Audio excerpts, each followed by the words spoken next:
You have been recruited by the Star League to defend the frontier against Xur and the Kodan Armada. Identity verification successful.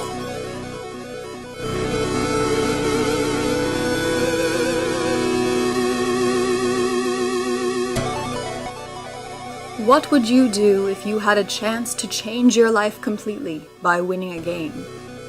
What if everyone else in the world had the same chance? In Ready Player One by Ernest Cline, the race is on to find the Copper Key, Jade Key, and Crystal Key to locate Holiday's hidden Easter egg within the virtual world OASIS. The first person who finds it will receive James Holiday's entire estate, fortune, and a controlling share of stock in the Gregarious Simulation Systems Company. When Wade Watts finds the Copper Key 3 years after James Holiday begins the hunt for the Easter egg, he is given the opportunity to end his life in the stacks in favor for a better one. But to reach the egg, Wade finds that this hunt is not as simple as it appears. People are willing to kill for the ultimate prize. Before you begin on your quest for the egg, there is something you should know. The virtual reality OASIS can be compared to a tree. To fully understand this concept, we need to start at the beginning with a single seed. The creation of the OASIS began as nothing more than a simple idea. This seed of imagination needed to be nurtured before it could grow into anything substantial, just as a seed needs water to sprout. And James Holiday was that water.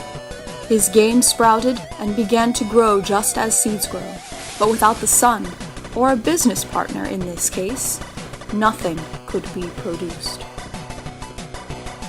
Ogden Morrow was the charismatic man with a knack for business who happened to be partners with the shy James Holiday.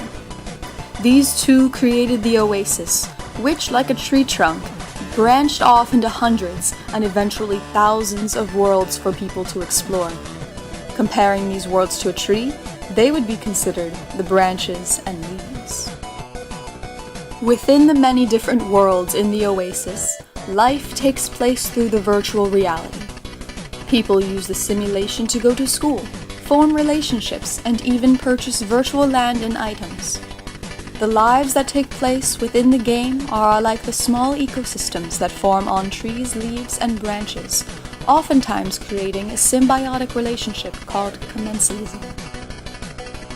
The OASIS is constantly being used by people who pour their money into their avatars, a lot like how roots supply nutrients to a tree.